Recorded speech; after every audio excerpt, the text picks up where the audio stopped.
Good morning, everybody, and welcome to the 18th e-assessment question, reborn this year in a virtual world. And we're really pleased that you're here to join us for the conference. We've got some great people lined up to speak to us. And I'm going to hand you over in just a second to our chair for the day, Patrick Coates. And he's going to take us through the day, introduce the conference to us, introduce the speakers, and he'll handle the questions and answers as they arise. So, Patrick, welcome to the conference. Thank you very much for that kind introduction. Yes, I'd like to introduce myself. I'm Patrick Coates. I'm a self-employed consultant, basically. So I have the benefit of working with a number of organisations. I've been in the e-assessment industry for over 25 years now. And I'm pleased to say that a couple of people that I worked with initially are actually going to be presenting later on today. So we'll find out more about what they're up to. So I'd just like to introduce the e-assessment association. We are here as an organisation to represent the interests of the industry as a whole. We've got just under 2,000 members. So if you're not a member, please do join. It's free to join. It's kindly supported by our sponsors. And also a big thank you to RM Results. There has been a lot of changes, as we know, the last 3 or 4 months, but RM Results, as well as the other sponsors, have stood by us and have been prepared to invest and support us in moving to a virtual version of the conference. So the questions that you're going to be asked, there is actually a chat box on the right-hand side of your screen, but also you can use Twitter or emails. And what I will be doing is I'll be selecting ad hoc questions and asking those. We've not got a huge amount of time, but hopefully we'll be able to answer a few of people's questions. So in terms of the structure, after this introduction, we've got Dr. Maren Deepwell from ALT. We've got Mike Dawe from CertifID from 11:30 to 11:55, and then finally Eleanor Andressen, 11:55 to 12:20. Now, the structure the speakers are going to be taking is it's around 20 minutes for the presentation, then hopefully 5 minutes for questions. So we might be able to get 1 or 2 questions, presuming that they're on time. And then at the end, there'll be a more formal 10-minute Q&A session. So we'll provide an opportunity for everyone to answer their questions. Okay, then. So without further ado, I will pass you on to Dr. Maren Deepwell from ALT.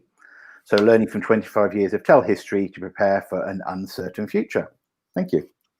Thank you, Patrick. What I failed to tell you was that we're just going to play a brief video from our sponsor before we have Maren speak to us. So I would just like to introduce you to Tim Dawe, who's going to say a few words from our headline sponsor, RM. Thank you.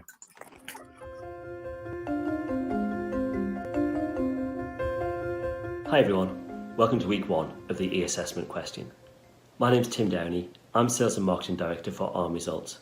We're delighted to be the headline sponsor for this year's event. First of all, I'd like to thank everyone involved in the e-assessment association and the wider team for all the hard work and effort that's gone in to putting together such a brilliant programme of events for us over the next 3 weeks. It's been quite a pivot from the physical event we had planned to this virtual event, and to put together such a strong programme in such a short period of time is a testament to the creativity and hard work of the team. I'm really looking forward to the next 3 weeks, and especially this first week where we look at future gazing and innovation. I know that all of us at RM Results have been working really hard to work with our customers to support them during this time of change. And surely there's never been a better time for us to work together as industry professionals to puzzle through what the future might look like. Hope you enjoyed this week. I'm looking forward to it. I look forward to seeing you over the next 2 to 3 weeks as we work together to explore what the industry can do to meet the challenges of these amazing times. Thank you very much. Bye-bye.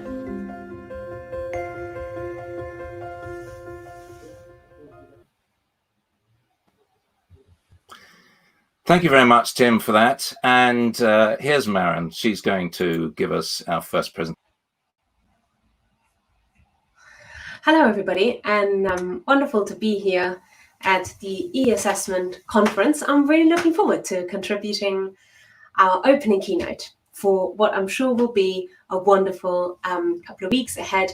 And I want to thank the organisers for working so hard to make this conference possible in the face of a lot of adversity. Now, I'm Dr. Maren Deepwell. I'm the CEO of the Association for Learning Technology. And like the e-Assessment Association, play an important role in supporting a community of professionals who are under a lot of pressure just now to deliver at a scale and within a scope that exceeds much of what we've been used to. And that is important to remember and reflect on as we consider what we can learn from 25 years of history in learning technology to meet the challenges of an uncertain future. Now, I've organised many virtual events and conferences, and I know how tiring it is to be online for many hours at a time. So I invite you to sit back and listen and enjoy the presentation, as all the resources that I'm mentioning and all the slides are openly available after the conference, and you don't have to worry about keeping pace or making notes. Now, what I'm going to speak about together specifically is to share some practical insights and expertise in relation to 3 key questions: building staff capacity to use technology for learning, teaching and assessment effectively online and at scale, to make use of the best practice frameworks and open educational practices. And I'm also going to invite you to consider how to tackle equity and inclusion in online education. But before I jump right in, I just wanted to also introduce the association that I work for and that I represent. We are the leading professional body for learning technology here in the UK, and we represent over 3,500 members, both individual and organisations.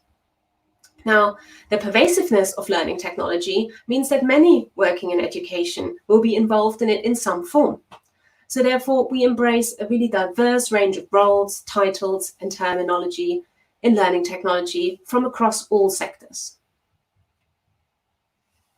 We define learning technology as a broad range of communication, information, and related technologies that are used to support learning, teaching, and, importantly, assessment. And we also recognise that the wider context of learning technology policy, theory, and history as fundamental to its ethical, equitable, and fair use. At the heart of all we do as a really diverse community are our values of openness, of independence as an independent charity, participation for our members in everything we do, and collaboration between our members. Now, until recently, I had no idea what a learning technology emergency might be. But unfortunately, after months of crisis support, organising webinars, collating resources, and sharing whatever support we can, I have a very clear idea of how big a challenge we are facing when it comes to scaling up learning, teaching, and assessment with technology.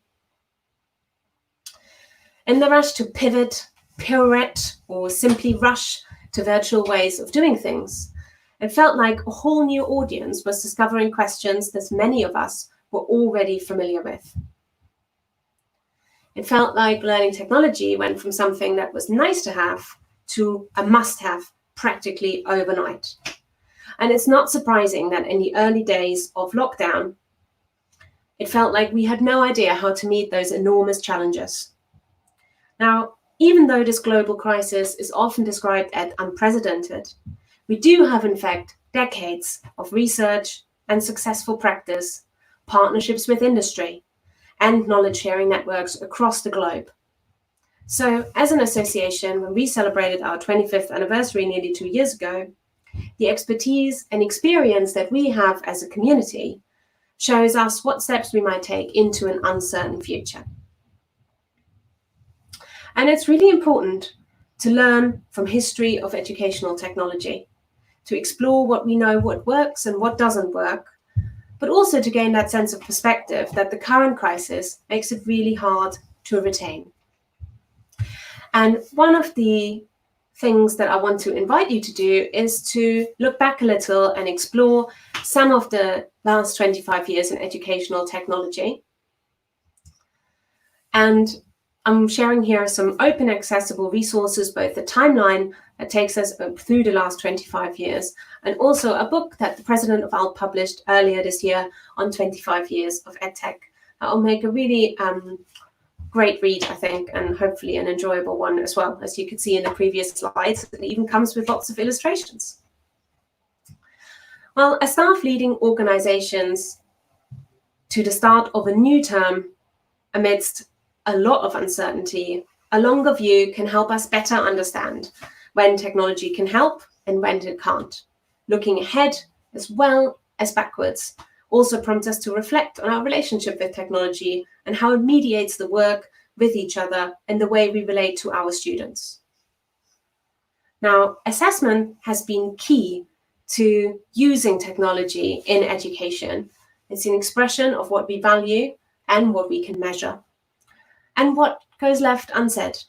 So right here, right now, you're trusting me to present this keynote talk to you virtually, and I can't see you, but I'm trusting you to participate.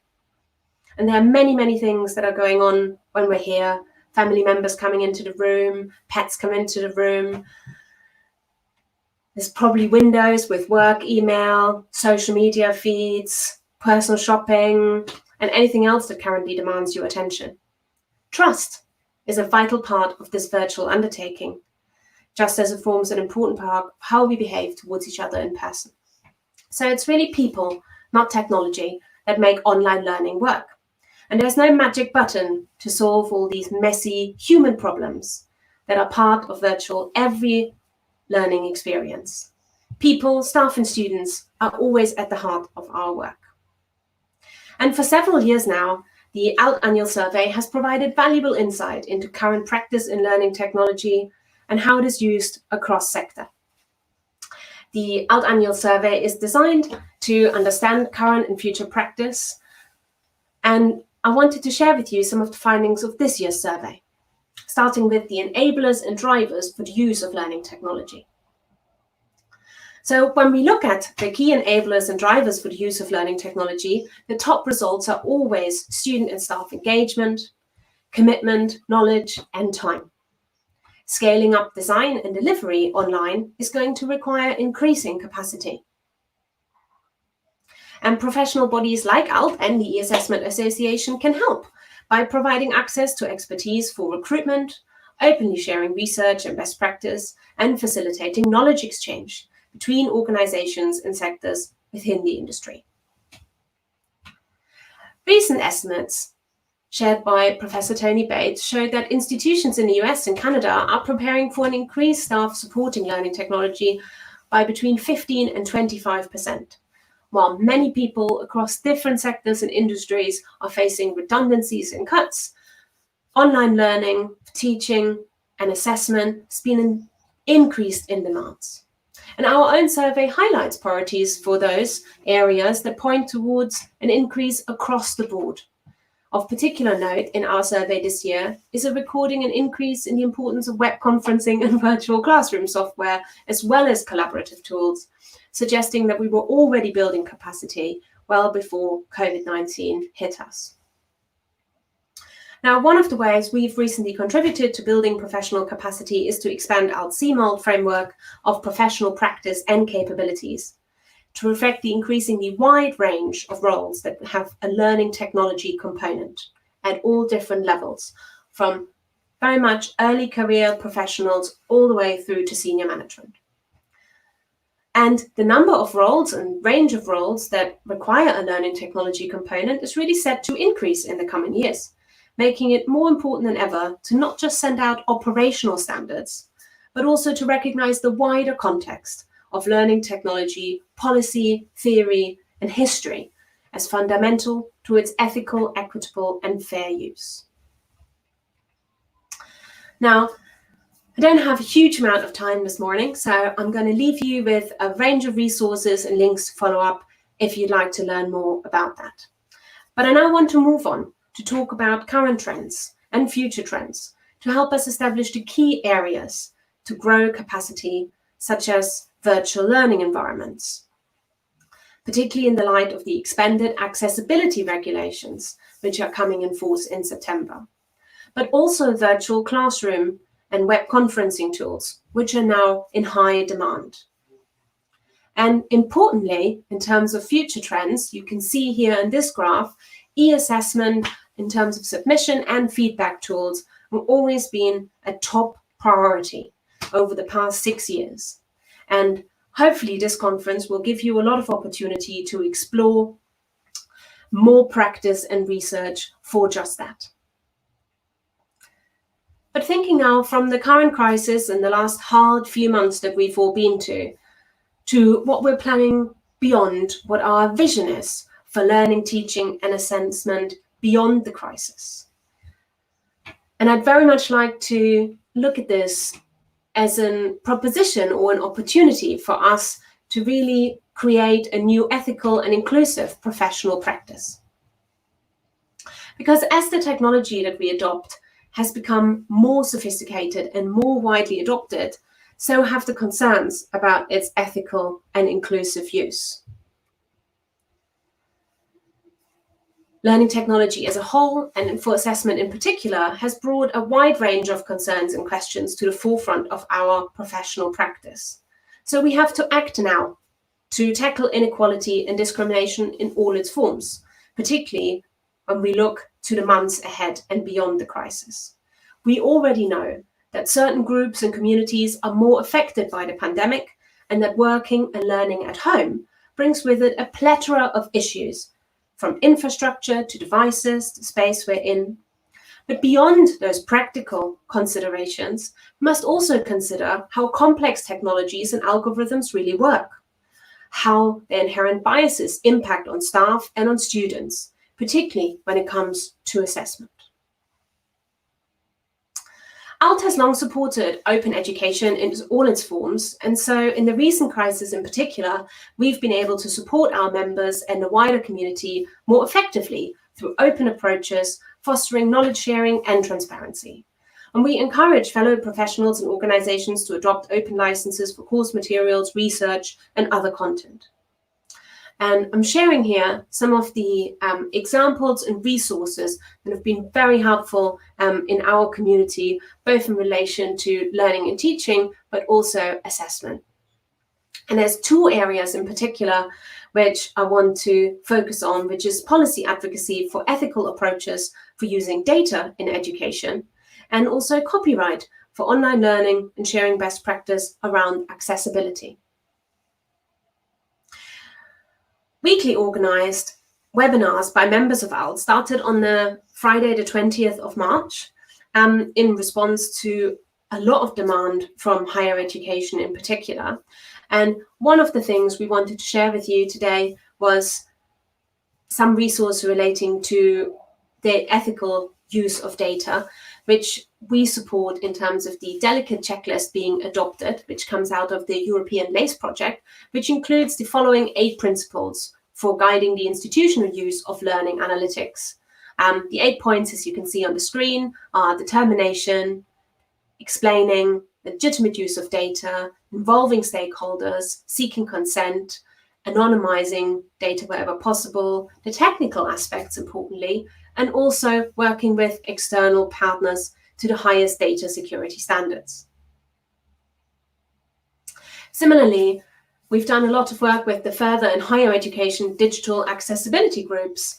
And in the next slide, you'll be able to find all the links to go to these recordings and resources to hopefully get the expertise that you might need to look at those particular areas.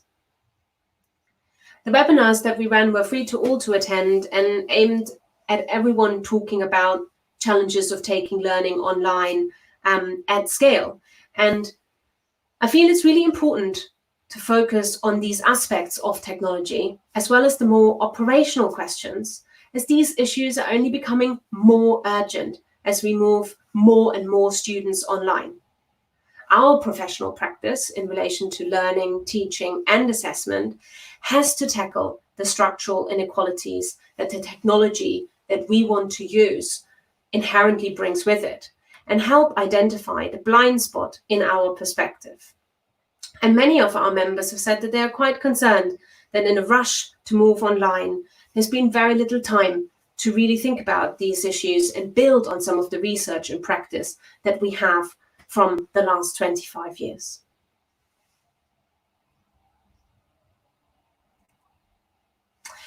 Now, last summer, when our annual conference, still face-to-face at that history part of time, which now seems so far away, took place in Edinburgh, I was really inspired by a wonderful keynote given by Jessie Stommel. And I'd encourage you to watch the entire talk, which was entitled Critical Pedagogy, Civil Disobedience and EdTech. Strong listen, I think, for me. And for today, I'd particularly like to include one particular quote, which encourages us to undertake, I'm just going to read it out what's on screen. I don't think it's easy to read. So the quote is, to undertake a critical examination for our technologies, what they afford, who they exclude, how they're monetized, and what pedagogies they have already baked in. But it also requires that we begin with a consideration of what we value, the kinds of relationships we want to develop with our students, why we gather in places like universities, and how humans learn. Now, a year ago, that seemed like an urgent priority. But in light of what's happened this year, it seems even more poignant to me. As we plan for an uncertain future, trusting in our students and trusting in our staff, rather than implementing more sophisticated ways of tracking, analyzing, and watching each other, seems like a good place to start. And that is the hope that I hope that you will carry over the next few days and weeks as you participate in this conference, and as you go on to plan for a new, unprecedented academic year.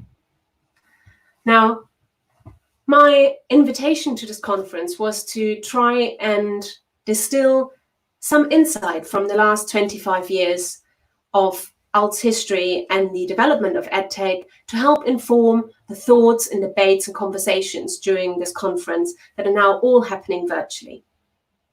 And I hope that it's encouraging you to get a sense of where to take this conversation next as you sit through practical demonstrations and hear about new tools for assessments.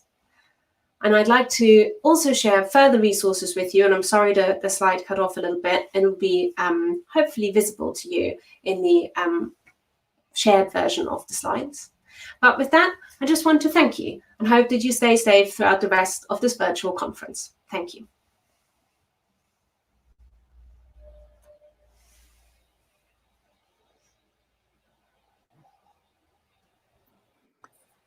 Thank you very much, Maren. Okay, just bear with me. I'm just going to see if there are any questions from anyone. I think what's particularly interesting from my perspective is I've just more recently become engaged working in AI. The region I tend to focus on in Middle East and Africa, and there's a lot of developing countries where they've got a real challenge in terms of they struggle with education anyway, and the quality of teachers, enough schools, and actually trying to respond by using technology is realistically the only way they can cope. But then there's got challenges around technology. In terms of the work you do you look on a global basis, or is it just very much focused on the developed world, UK, US, etc.? No, I mean, ALT is mainly active in the UK, as we're a UK-based charity and professional body, but our members are from all around the world. And many of them have very similar challenges, particularly when it comes to scaling up learning as the demand for online delivery is ever increasing. So it's very much, I think, valid from an international point of view. Okay. And are the devices that people are using changing? I mean, I know with mobile technology and smartphones, etc., or is it still more traditional devices that might be used in the classroom that are already there? I think the devices are changing, and I think this is where some of the concerns around digital literacies and use of data is really important, because many people make assumptions about what students might have, like everybody has a smartphone in their pocket, but that might not be actually the case even in the UK, and they may not have readily available broadband either.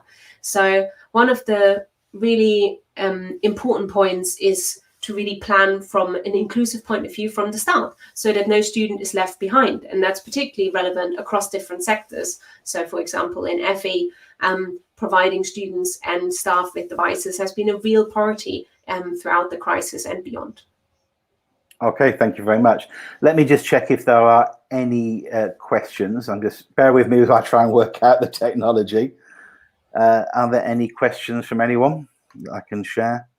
I think what we'll do actually is, if it's okay, we'll pass on to the next presenter, and then what we can do is at the end, if there's any questions that people might have. So I'm now going to pass you on to Mike Dawe, a consultant from Certif-ID. I thought it was rather ironic that you talked about in developing countries the availability of internet. I know Mike's had a few challenges this morning because he's in Suffolk. So I will pass you over. Country.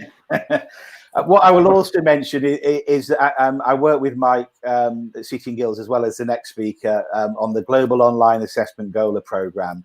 So we spent many years implementing that with City and Guilds. I think over 20 years ago, probably almost 25 years ago. So the world has changed. I don't know how much, but I'll now pass you over to Mike Dawe. Thank you very much. Great. Thank you very much indeed, Patrick, and good morning, everybody, and good afternoon to colleagues for whom it is the afternoon. So yes, as Patrick said, I spent some years of my life working with one of the larger awarding bodies, City and Guilds, but since then been working as a consultant on projects aimed at economic growth, and in particular projects which use technical and vocational education and training to make sure that economic growth and the benefits of it are available and can benefit everybody. So my context, I think, is an interesting one, and I hope the perspective I bring is useful, in that I have offered digital services into these spaces, but I also now am on the other side of the fence. And I've noticed something which I would like to bring to your attention, which is that there is tremendous opportunity for digital service providers, particularly in assessment and in credentialing or certification. But there is a problem. There is a problem which I think collectively we need to work together to overcome in order to make sure that everybody realizes the benefits. And of course, the Assessment Tomorrow conference has traditionally been very involved in policy, and its meat and drink is these kinds of debates, and it's in that spirit which I bring this presentation forward. So I am a part of the Certif-ID team. Certif-ID is a company and a platform which uses technologies like blockchain to ensure the security of certificates and credentials, which could include qualifications, but also more granular areas of people's learning. And for instance, will help people to present a profile of themselves as they're looking for work, which includes main qualifications they have, but possibly also behaviors, attributes which other people have seen in them, and smaller scale, perhaps faster changing areas of skills which need to be updated frequently, but also provides a space within which employers can see what skills are available, in effect offering the digital space within which the labour market can function. So back to the opportunity, and make no mistake, there is significant opportunity in economic development projects. Typically, these days I would be working with organisations that might include World Bank, Asian Development Bank, the UK's own DFID, USAID. And I'm not on this slide presenting a market scan. I'm simply showing what is currently in my in-tray. There is significant money being spent on economic growth, and TVET is being seen, technical and vocational education and training, is being seen as a way in which economic growth can be shared by everybody. And there is good reason. So if we use a methodology, which if you are familiar with these kinds of projects, you will come across the concepts of a theory of change. It's a methodology used in social reform and social change projects to make sure that you have understood the causal links between things you might do in a project and how they would translate into an impact on society. And TVET has certain attractive features. So typically, you can earn while you learn in many of the TVET structures, which means that many of the barriers which are presented to people's access to education and aspirational employment, which might be very expensive upfront general education, is removed. That barrier is removed. NQFs, National Qualification Frameworks, or things which do a similar job, have a way of making it so that there is a ladder that people can climb. You can have an entry-level qualification, but you can build career and learning pathways, which can, when they are well designed, even lead to higher education, which in most countries is often equated with social mobility. Recognition of prior learning, where it works, means that people have an access point into that ladder. Granular credential and credit accumulation, meaning that you don't just need to accredit an entire qualification. There might be small areas of learning as people adapt to their changing environment, which can be recognized. And where it is accredited by industry and recognized, then the education to employment processes work well. So these are all things which you can build in a project, which might lead to more accessible aspirational career and learning pathways. They might lead to a skills landscape which is visible to external investors. Foreign direct investment can find skills in a country which they are not familiar with. And of course, where people need to move to other parts of the world to carry on their careers, get revenue or income, learn things which they couldn't learn in their own home countries in order to move back home. All these features can, where other enabling things exist, lead to equitable economic growth. So these are the things which mean that people are investing. However, especially those of us who have worked in the UK know that TVET brings with it some complexities. And I'll just bring your attention to two, which probably for many people will be a reminder, but it's relevant to the story I'm telling. Assessment when in TVET requires the assessment of competence, not just of knowledge. And that inevitably leads to a situation where assessors, which especially in low to middle income countries are rare things, assessors need to be in the learning environment frequently. And often the assessment infrastructure maps and is just as demanding as the learning and the teaching infrastructure. So that builds in costs, it builds in a bureaucracy. Standardization, this whole idea of qualification frameworks, the idea that somebody might take a level 1 qualification, which gives them a taster of their new chosen profession, but then be able to move on to a level 2 and build a learning and career pathway onto level 3, where they might take more supervisory roles and maybe move into higher education. This requires a certain level of standardization, as does the way in which units represented by the boxes here aggregate up into qualifications which are then presented to the marketplace. That's all terribly neat, and it works rather well when you are working with traditional forms of TVET institutions. However, of course, economic growth is driven by employers, and employers live in a far more messy world. And some of the things they might observe is that maybe the general education didn't provide English and maths to the level required, and therefore there is some remedial work that needs to be done there. Perhaps they might point out that some of the higher level units are out of date because they haven't been reviewed for above 3 years and they're no longer relevant. Maybe they'll say that, yes, we buy the concept of qualifications, but actually there are 2 units which are meaningful to us right now, and inevitably they will choose 2 units which don't fit neatly into the qualification structure or the level structure. And then they may say, actually, we'd like to see the skills which don't fit into any one of the units. And then inevitably we move further on and they say, well, actually the skills, we can teach those on the job.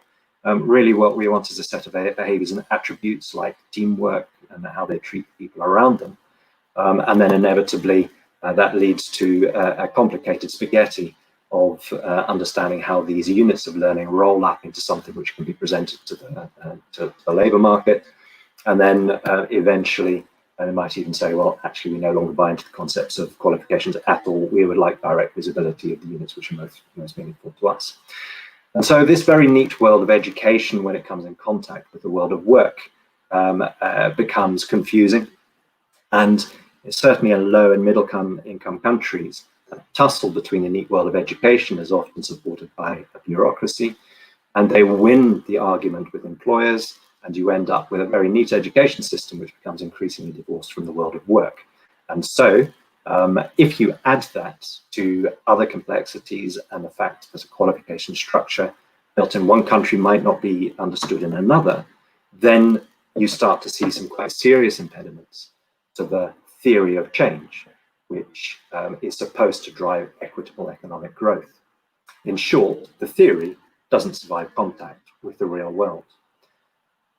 Now, in the UK, we went through this realization towards the beginning of the century. We had the Wolf Report, we had Sainsbury Review, and the donor and development community is going through that now. I put one line there from a very influential economist as a part of the World Bank Group, effectively saying if you have money to spend on development, don't spend it here. I'm pleased to say that the World Bank Group continues to invest in TVET, but US aid has taken this very much to heart, as has the UK's DFID, and there is deep skepticism about the use of TVET for equitable and economic growth, which is frustrating because these problems all have solutions, and colleagues on this call, I hope, will have recognized that many of these problems have already been solved in most of the contexts they now work in. E-portfolios have been around for 15 or more years. They remove the complexity from competency-based assessment. Remote assessment increasingly makes it possible to decrease the cost of assessment. And then you have things like Certified D, which have taken some of the general ideas, which you might have seen on LinkedIn, and made them very much more specific to our world, where people can build a profile, not just of qualifications, but of smaller units of learning, which can adapt over time and respond to the labour market. Providing labour market intelligence to policymakers who are wanting to make more intelligent interventions, and making it so that the functioning of education to employment processes is efficient, and many of the impediments which come from the physical world are simply removed. Lastly, and something which perhaps is not recognized every day, is that also most of the technologies that we use, certainly in Europe and in the UK and the US, already have built into them many of the ideas which have been learnt over the last 100 years from the International Labour Organization and the UN about the ideas of decent work, the ideas of good quality recruitment and educational practice, which meets all the points that Maren was making earlier about ensuring that people, everybody has access to aspirational and career and learning pathways. So my point is not that these solutions don't exist, but our colleagues in the development world don't routinely think about them. And here is the opportunity. Unfortunately, there is one thing we do need to get past, which is in the development community, ICT is seen as somewhat peripheral. In fact, in recent scoping studies, I've been told repeatedly that it is just an enabler. I think it is time to point out that the word just does not belong in that sentence. Jeff Bezos does not describe Amazon as a logistics company which happens to use ICT. He describes it as a technology company. The chart I put in front of you there points out that organizations which have built their business models entirely into the virtual and digital world grow faster, much faster, than those that remain held back by the physical limitations of the business models which they have built. So I think we need to present the argument that we need to follow our learners, employers, education providers and job seekers into the digital space which they already inhabit.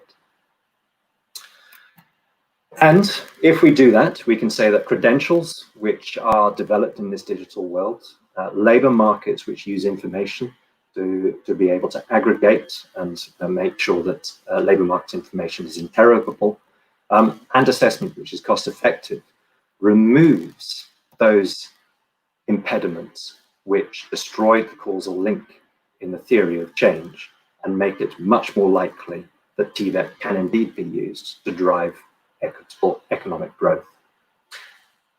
But my reason for putting this forward at the moment is this is an argument that needs to be made. Certified ID, we are very willing to take the lead where that is necessary. Certified ID is having notable successes in South Asia and Southeast Asia, but there is more we can do.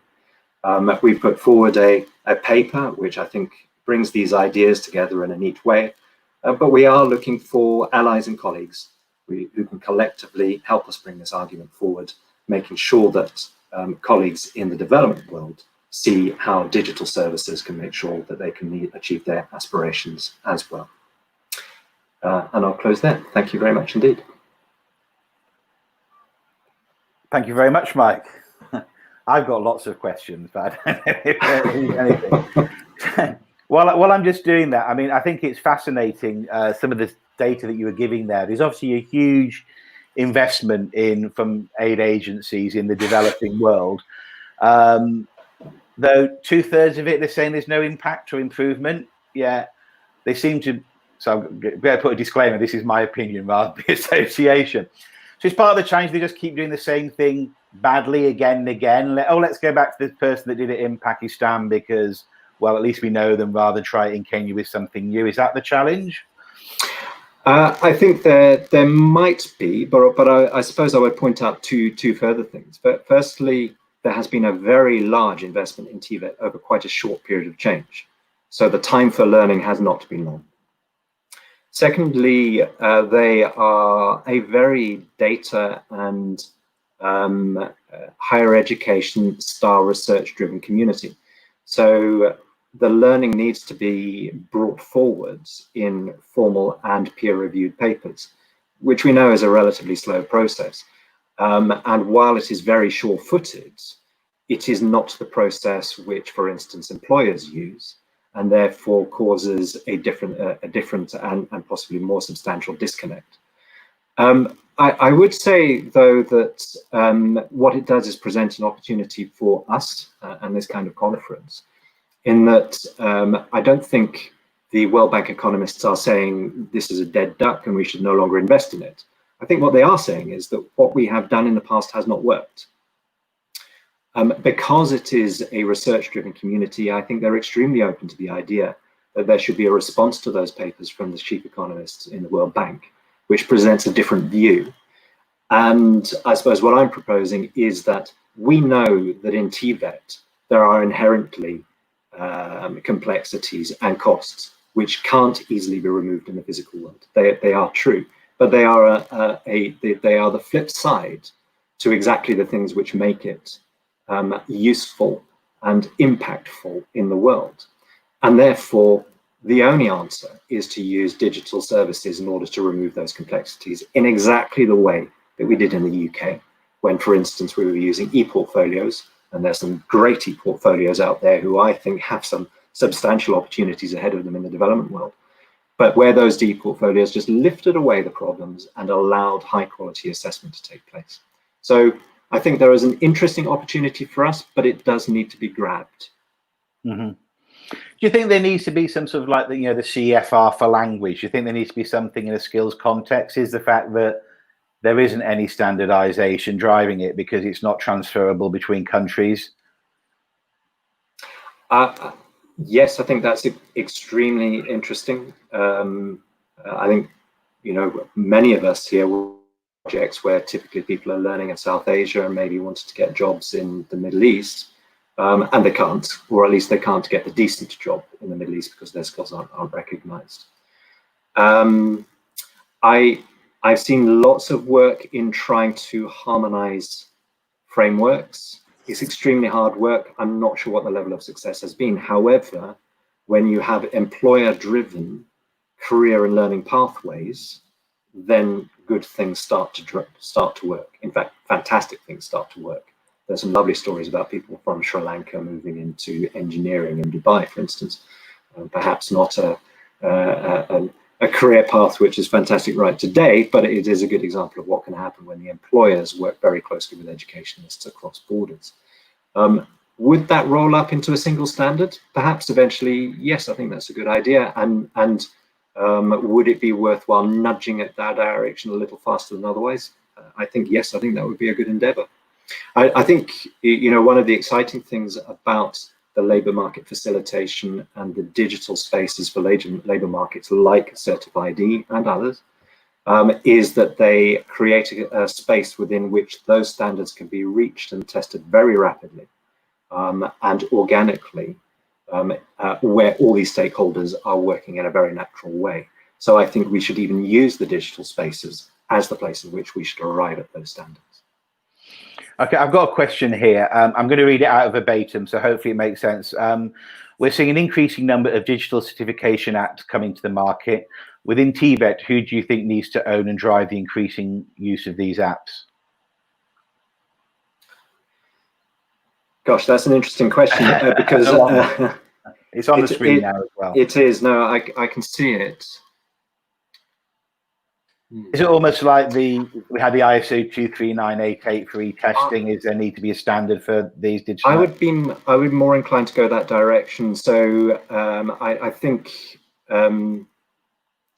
we're at a very innovative stage in the growth of these things, and I think that having a single owner and a single authority in charge of those would be hard, because of course in an international context, who is the owner? Is it the United Nations?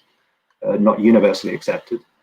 However, where you have high quality career pathways, which are visibly that, then they start to be used more by people. And so the standards around how you define that, I think perhaps might be where attention could be better directed.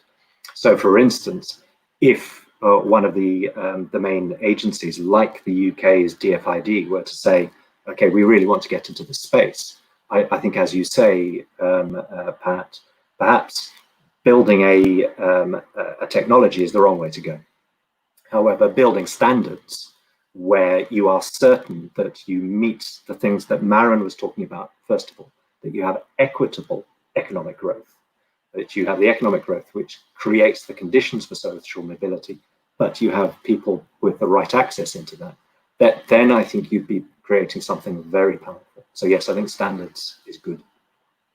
Okay, I've just got one final question, brief question, and then we'll move on. So I'm interested in understanding what Mike Dawe thinks is the biggest barrier to being able to follow learners into the digital environment they already inhabit.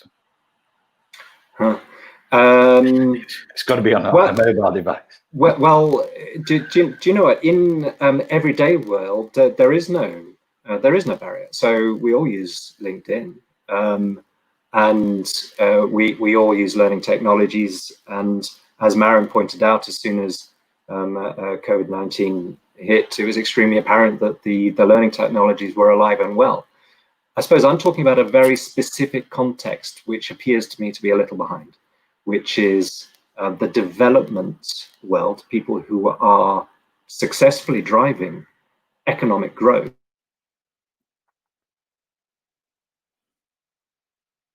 Now, I've just lost Mike. I'm not sure if other people have as well.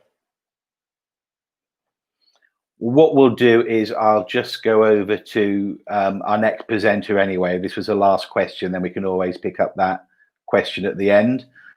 So I'm now going to pass over to Dr. Eleanor Andressen, moving high stakes assessment in England to digital platform, the learner's experience. So if I could now pass over to Ellie. Thanks, Patrick, and good morning.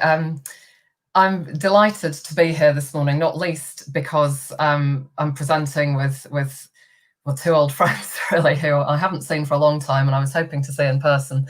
I am Eleanor Andressen. I am a senior researcher at Pearson, and I'm also an honorary associate of the Post-14 Centre for Education and Work at the IOE. So I was rather enjoying that previous conversation and would quite like to carry that on.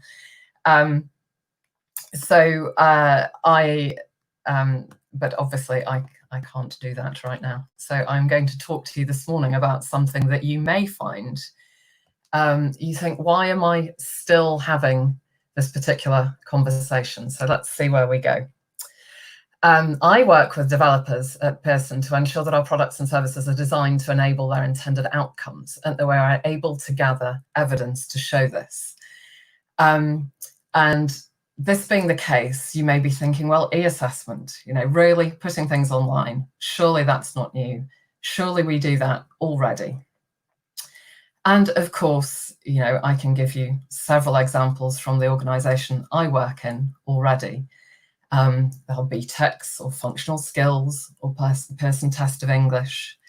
Also, the wholesale transformation of high-stakes testing in Egypt, which has ushered in a new curriculum and an approach to assessment, providing tablets to every child to enable this, a project about which my colleague David McVeigh recorded something for the conference earlier, actually. And also the international projects such as PISA, where some of the assessments that Pearson deliver are using tablet devices for delivery, and also for the trialing of innovative item types. So in some ways, I'm not here to talk about whether we can or should offer digital assessment. Obviously, we can. But I've read a lot on social media recently, and I was delighted to hear Maren place the emphasis on equity and inclusion this morning, for example, and to use the word pedagogy. And what I want to talk about today is that not the sort of features and functionality, but the focus on the learner and what that learner's experience is, and how we ensure that what we do next brings all of those learners with us, and the wider stakeholders, of course. And we are in a unique position, a really exciting position, I think, to do this. So I'm talking about the English context, compulsory high-stakes education. And as we know, COVID, the current situation, has thoroughly disrupted the ways in which our children are taking GCSEs and A-levels, how those are being awarded. And really, people are starting to think much more about how they use technology to ensure, probably not that this never happens again, but that we can really take advantage of all the opportunities that those technologies offer us in terms of teaching and learning and assessment. So I mentioned those three things. It's not just about changing the mode of delivery for assessment. It is about how that assessment fits with teaching and learning to give our learners the best possible experience. Last year at AEAE in Lisbon, I ran a workshop with a group of colleagues on social inclusion, hence why I was so delighted to hear Maren talking about that, and the implications for a digital-first strategy. We know that accessibility in terms of hardware and software adjustments have largely been, if not largely resolved, that the possibilities are there to address many, many considerations. But that the recognition of different learner groups who may be marginalized in different ways, and accessibility, literally having access to equipment, has become a conversation even here in the UK, where one might have previously felt, you know, there is good digital accessibility. And, you know, we've just seen for ourselves that even Wi-Fi can be a challenge, broadband can be a challenge. But those access considerations go more widely than that. And we don't tend to group all special educational requirements together. And so we must be careful also to understand the implications of the digitalization of compulsory examinations for all learners, and ensure that they are all treated equitably. In order to do this, we need to gather evidence to show that the approaches that this community are taking are appropriate for all learners. I am part of a research programme which is focusing on, obviously, the continued production of high quality, securely delivered assessments, that continued fair and equitable access, the inclusive teaching and learning materials, and the testing of assumptions associated with increased teaching, learning and assessment through technology. Immediate changes from paper-based to on-screen delivery of high-stakes assessment in this context make a key assumption. And that assumption is that for the foreseeable future, so for the next year or so, the content, the curriculum and the intention of what is there at the moment will remain the same. And this has implications for the way we consider moving tests on screen. It also raises potential issues around comparability and item construct, and about the experience that learners have taking similar examinations on paper and on screen. As you can see, I've grouped the benefits and considerations I'm going to talk through a little around these particular areas. You won't see teaching and learning there. That is absolutely essential, and it is a significant part of many of the things I will talk about, but it is also a sort of an entire other area to discuss, and I hope to get the opportunity to do that more shortly. So we have test preparation, for example, infrastructure and technical support, security, the test-taking experience, the look and feel of the exam paper, the marking, standardization and results, and remote delivery. And, at the conference last year, Ofqual spoke about how they were very open to innovation within the context we work in, so the highly regulated context. And I think it's just looking at, we've obviously started that conversation, and looking at whether or not what we do now should be moved on screen, or how we look at things differently, perhaps. This is not about the operational side. Operationally, all things seem to be possible, but pedagogically and for the learner, what gives them the best experience? So I'd just like to take you through a few things, a few of the questions that we are asking ourselves, a few of the opportunities that are there now, a few of the opportunities that will be there shortly, and some of the benefits, and some of the considerations we still are discussing as we look at implementing this new way of assessing. And when I say new way, I know it's not new.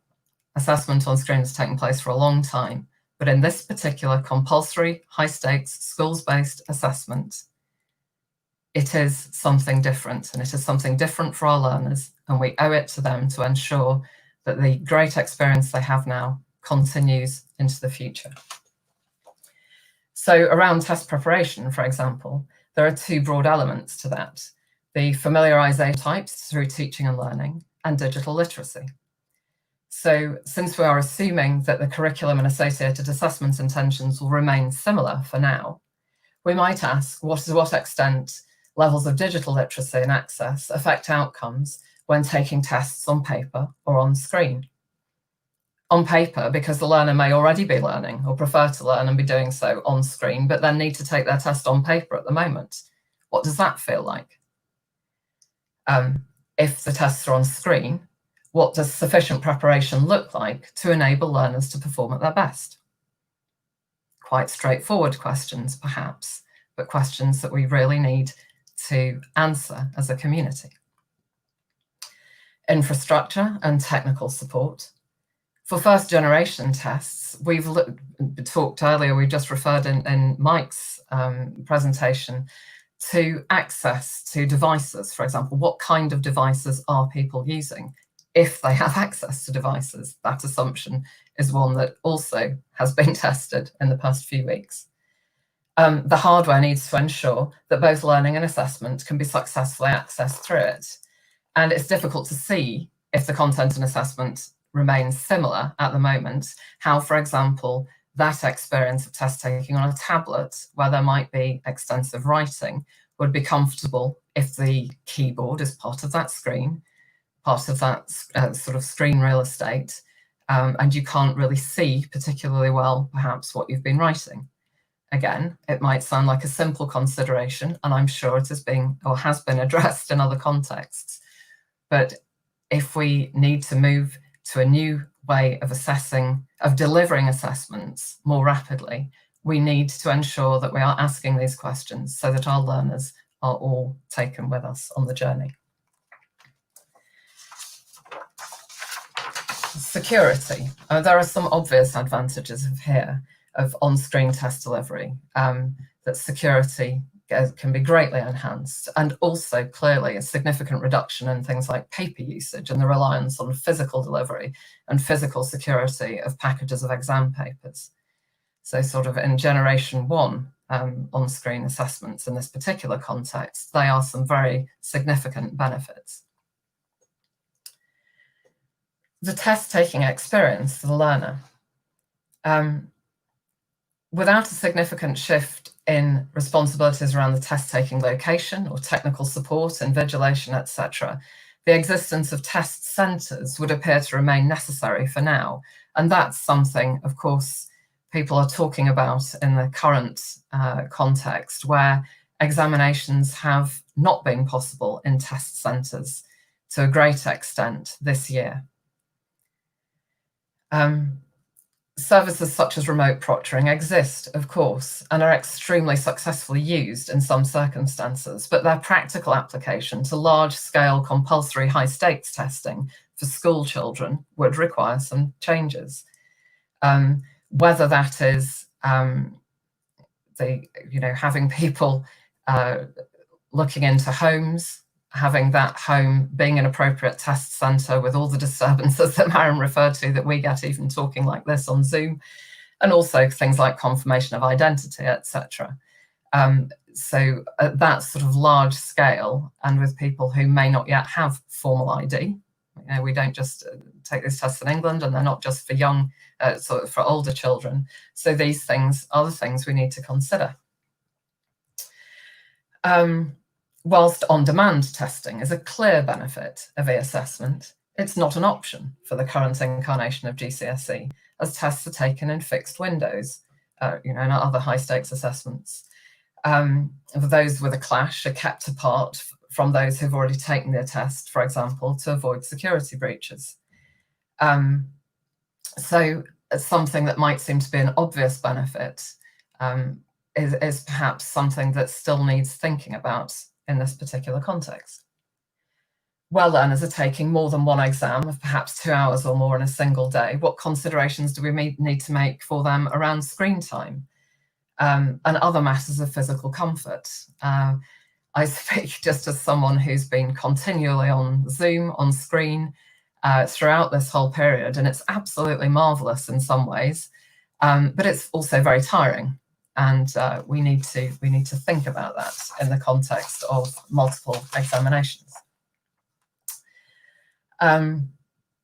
So, as we've said, offering the current assessment approach digitally, so paper behind glass, changes the delivery mode, but raises potential issues around constructs testing and perhaps limits the ability to take full advantage of more innovative item types to offer a more authentic assessment experience, which of course is something very significant that on-screen testing can offer.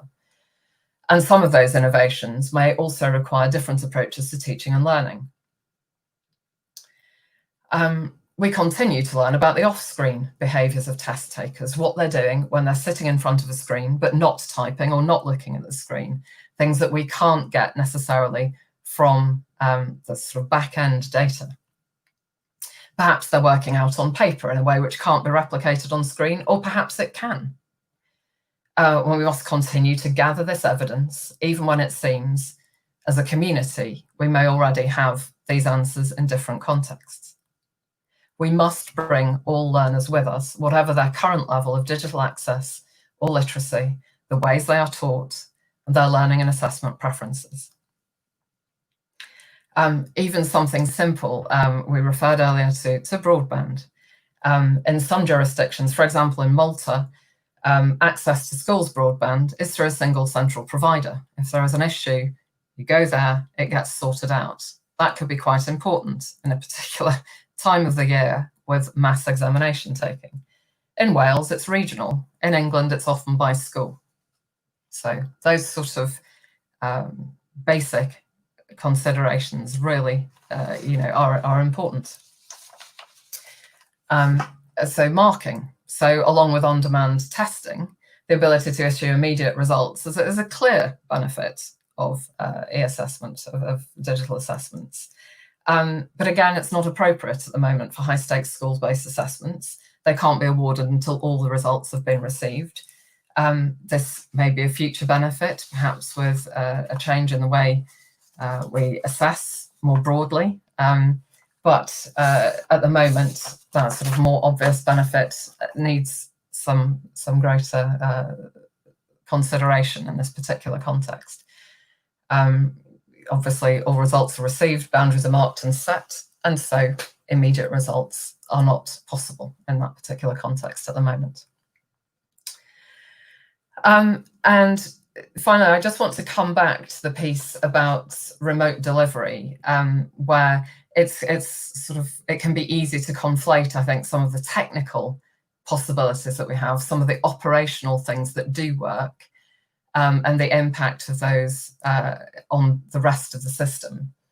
And I haven't really even touched on the sort of structure and culture around all the things that I'm talking about. But along with teaching and learning, of course, they would require significant change, significant bringing of stakeholders with us if we were to make some of the changes that might allow us to then benefit from some of the more operational affordances that already exist. And, that sort of delivery of, would it be possible to use homes as remote test centres for learners? And the sort of issues around invigilation alone would require a rethink about exam security and the nature of those summative assessments potentially. And indeed then, perhaps the aims of the curriculum and the nature of assessment in relation to this more generally.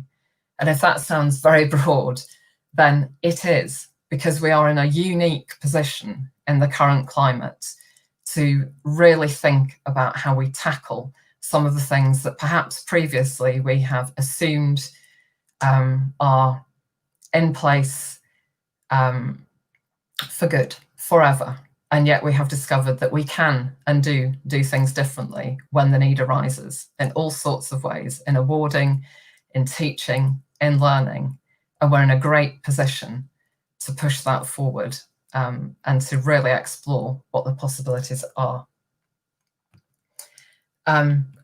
So just to recap, we are assuming that the curriculum assessment will remain the same for the next couple of years, and that perhaps limits some of the innovation that might be possible in a slightly revised context. There are some immediate benefits to be realised, but also some seemingly obvious benefits that may take time to implement in this particular high-stakes context.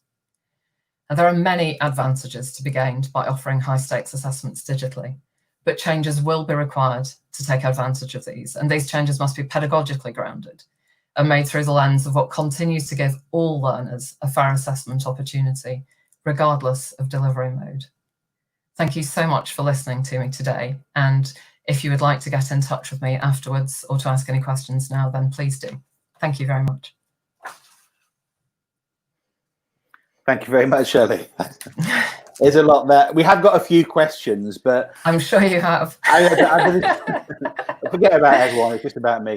I think it's interesting because it's that challenge that e-assessment, it needs to be reviewed at a strategic level. It's not just let's do exactly what we've been doing on paper, but now we're using technology. We really need to do things in a different way, but it's often difficult because why is it like that?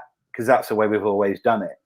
And it's great to talk about not disadvantaging learners moving forward, but to be quite frank, I think we'd be disadvantaging people previously by not moving to technology and not using it. All the things around assistive technologies, item types, not having to necessarily being good at writing, etc. All those things an expectation that we should do, but we can perhaps do differently. Yes, I mean, I think there are just, we have a particular assessment culture in this country, and it's there for very good reason. And I can't say it works. It does work, and it works for the purposes that are there. But it's just, if we do have, I think, an opportunity to really rethink how we're doing things. And I think that the whilst at the moment there seems to be, an obvious imperative to do things more quickly and to change things more rapidly, and we are in a super position to explore what that might look like and mean. I think there are those two stages. There are the immediate stage. Let's not be tempted to rush what's already there onto something that doesn't necessarily improve that experience, and rather look at how best we move what we want to do for learners, onto a sort of digitally, onto a digital platform. So just, using that term very broadly. The possibilities are real and exciting, but we just need to be mindful that we don't break what's already good, I think, by not thinking about how we do it differently and better, rather than thinking about we must do this because we've had this particular situation, and perhaps a different delivery mode for the way we do things now is the answer, or the only answer. And I'm not suggesting that there are people who believe that only. I'm just saying that the temptation is the technology is there, the need is there, let's do it. So I suppose I'm just saying that's both true, but let's think about how we do it, and do it in a way that best brings stakeholders and learners with us. And it's so strange to be having this conversation, Pat, because you referred to how long you and Mike have known each other, and it's just as long. And I had in my introduction before you said that I was delighted to be speaking with Mike, because more years ago than either of us care to remember, we were part of a team at a different awarding body where we put their assessments on screen for the first time. And I think it just kind of shows that it's that wider conversation that we still need to have. It's not about can we do this, it's about how do we do this best, and let's get on and do that. So, I think part of the challenge is, of course, we want to move forward with technology, but by definition, regulators who are controlling this are very conservative and risk averse. So you want to move ahead, but at the same time, it's what happens if it goes wrong, whatever. And it is very, very difficult to come up with a simple answer that's going to keep everybody happy. Well, I certainly think it's very difficult to come up with a simple answer, but I think, actually last year, Ofqual and Qualifications Wales both spoke at this, people spoke at this conference from there, and they're very open to innovation and assessment. I don't think that, I think there's kind of an assumption that because of the regulatory environment in which we work, that we can't innovate. And I don't think that's true. And I think that they are also extremely open to innovation. But I think the key thing, to your point about ensuring that we don't do something that's going to disadvantage or go wrong, is that the innovations need to come with research. We need to gather evidence. We need to make that risk assessment. We need to gather evidence to show that the approaches that we are taking don't leave anyone behind, do bring everyone with us, are the best experience for the learner. And I think that's the critical thing. I think building that evidence base is perhaps what we haven't had the opportunity to do at scale before. And of course, again, at the moment, we're in a position where we're able to push that forward far more than previously, perhaps. So. Okay, I will actually pass you over. We've got a few questions here, and then we'll do a couple of. That was just mine. We'll do a few questions, and then we'll open it up to the wider panel. Sure. What do you? It might be quite a leading question. What do you think should be done to restructure the 16+ examinations to make them more flexible and appropriate for teaching, learning, assessment in the digital environment? Well, answers on a postcard too. That's right. Yes. Big one. I mean, I think there is not a simple answer to that question, simply because we work in a context that already exists. We can't stop and start again, and we can't just throw aside what's already there, because actually, a lot of what is already there is extremely appropriate for the, of course it is, it's appropriate to the way in which we teach and learn. But you will be pleased, what I can say is you'll be pleased to know that this question is being asked and explored thoroughly.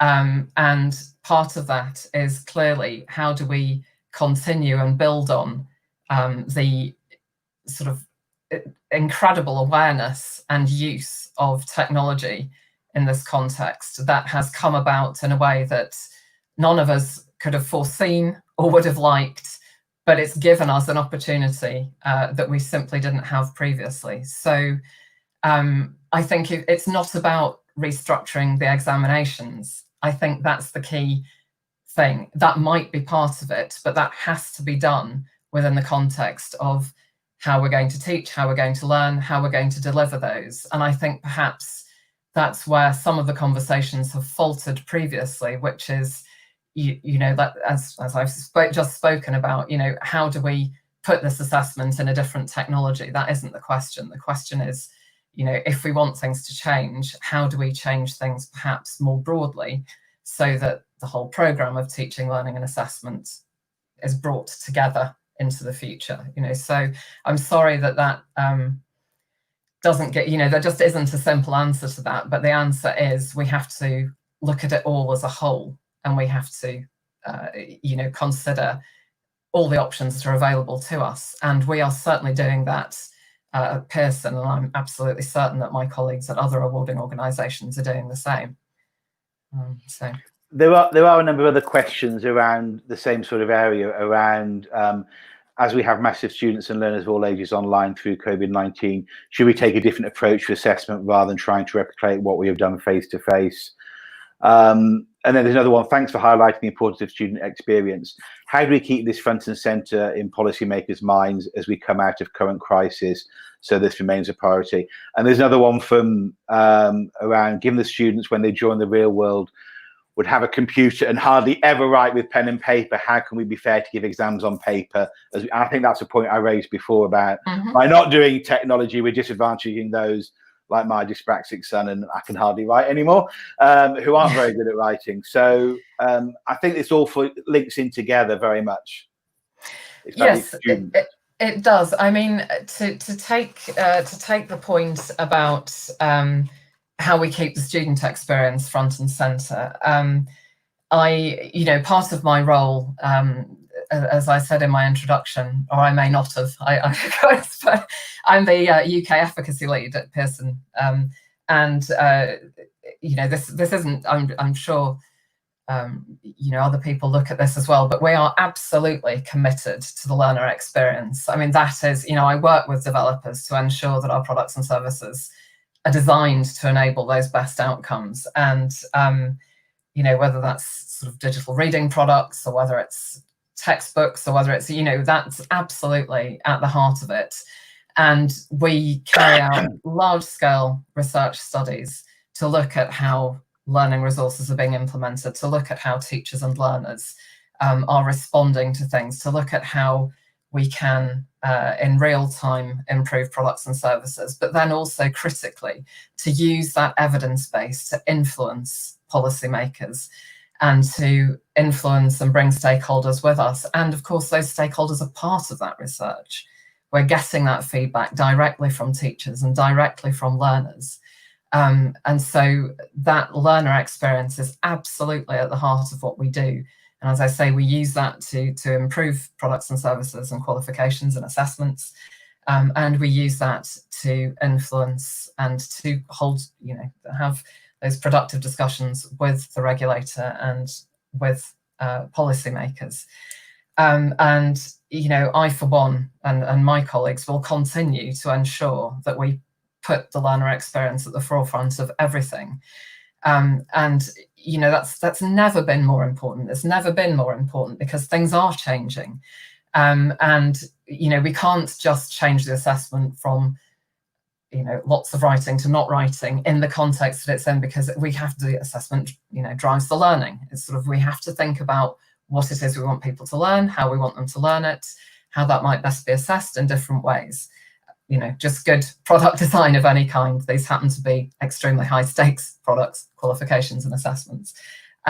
So, you know, I think, you know, it will happen, but it's not a quick result. There are many, you know, the examination system has been in place for many years. It's extremely successful. It suits a lot of learners. There are a lot of people who will say that's the way they like it. There are a lot of people it doesn't suit. So perhaps, you know, in terms of the way in which they perhaps answer their questions, as you said, perhaps long form writing is not something for learners anymore, but for some learners, or hasn't been because of different needs they have, accessibility needs they have. And you're right, I write like a spider quite often now. So, but it's not a quick fix, and it's not that it's not all wrong and things like that. And I think we just have to be really careful that we don't imply that there's something wrong that needs fixing. It is more that we have an opportunity for change and to reconsider the ways we do things, and to develop different approaches within that particular context. Fantastic. Well, what I'm going to do now, I'm going to open it up to the wider audience. So we have Maren, and hopefully Mike's managed to sort out his technical hitches. Yes, he has. Thank you very much, everyone. That was really useful. I'll finish up with a few slides later on, but we've got sort of 5 or 10 minutes. So I'm sure we'll get other questions. So I think it's an open one. Obviously, Ellie, you've talked about the use of technology in assessment, Mike, certifications, and Maren around, technology in general. What do you think is the biggest thing that we can do to impact change? And I appreciate you're all in different areas. Do you think there's not quite a silver bullet, but what's the one thing that you think would you most like to see to impact on change in the current climate? I'll put it to you, Mike, because you're nodding sagely. So.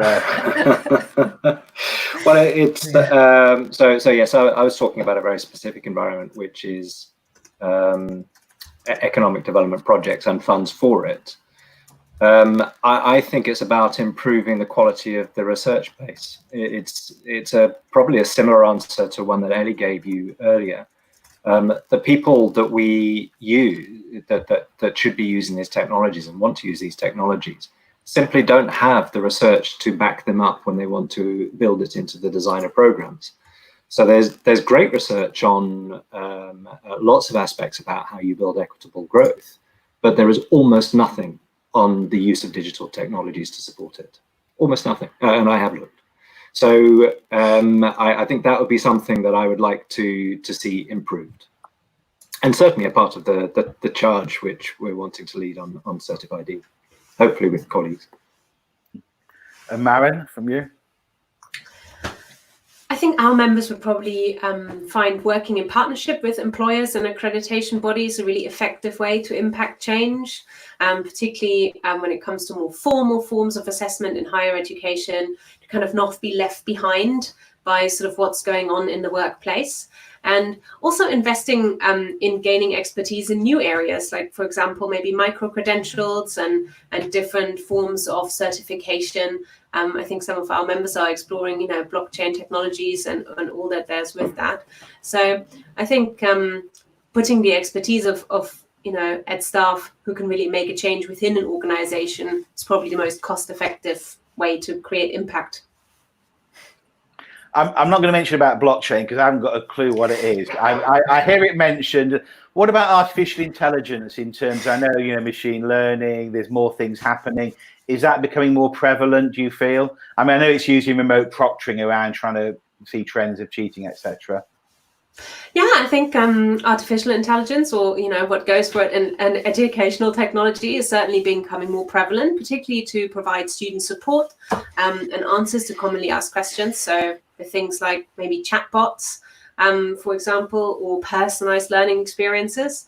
But there is a lot, I think, when it comes to AI that we don't really sort of know, and that most non-experts or non-technical experts can't really understand fully how it works, and that does bring with it a lot of complex questions for organizations as well as advantages.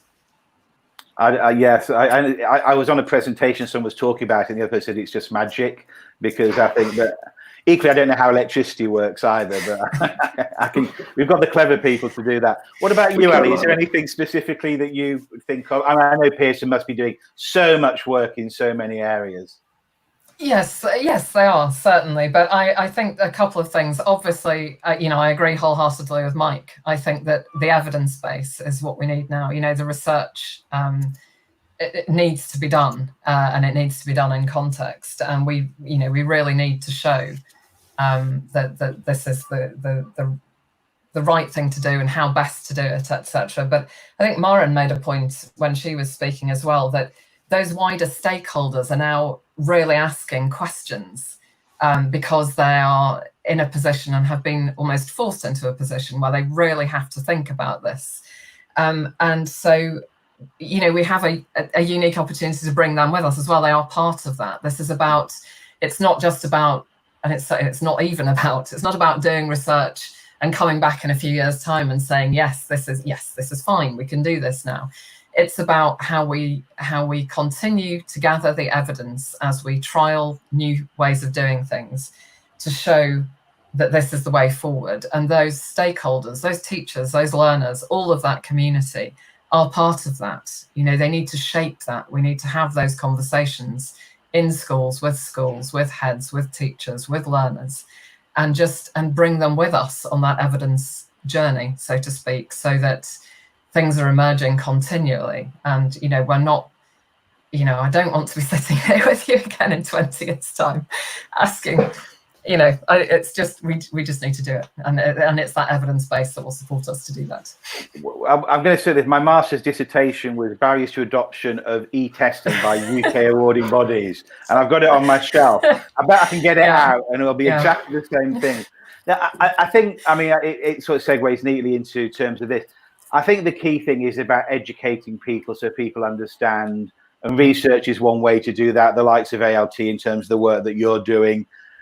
Because if we don't educate people about what's possible, what's capable, what can be done, they just won't know. And while we can rely on that in terms of people, you know, salespeople going out there speaking to them, I think the work of the Assessment Association and ALT, people like that, is to educate both prospective customers but also stakeholders about what can be done and what can be achieved, and it doesn't have to be risky. But also the research as well. I mean, are you still currently doing research, Ellie? Are you publishing white papers constantly, or will there be papers coming out following your findings from the recent COVID situation? Yes, yeah, and we are we're talking to teachers about their experience, not only of technology but of awarding this summer and that kind of thing. And yes, certainly, you know, there is that sort of research program that I referred to earlier on in place. And you know, it's quite challenging at the moment because, of course, other people have other things on their mind as well. Although that, you know, so.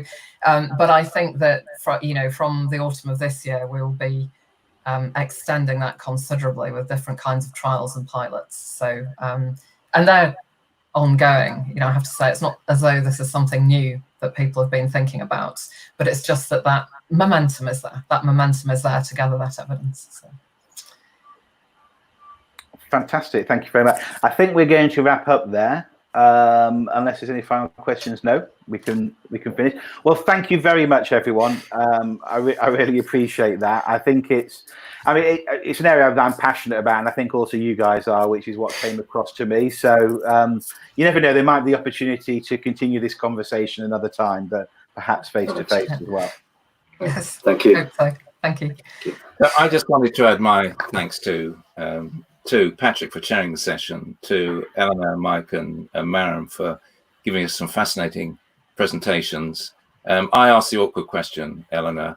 Thank you. You might expect that. Partly because I've been doing some work with Qualification Wales, which has been really interesting in looking at how the structure of GCSE is going to work with the new Welsh curriculum. Yeah. And that's been a really fascinating conversation. So thank you, everybody. I'm just going to hand over now to Patrick, who's going to close out the session. And thanks once again. Thanks, everyone. So just a reminder, the session tomorrow starts at 2 o'clock. 21st century skills, that's certainly one that I'll be joining as well, because I think, again, it's another big area that's constantly being mentioned. And I know there's new work being done on PISA, etc., with the innovative domain, other things. So I think that one should be interesting as well. And one final note, please do join the E-Assessment Association. If not, as I was saying before, it is a voice of the industry, and the more people we have as members, the better in terms of representing people.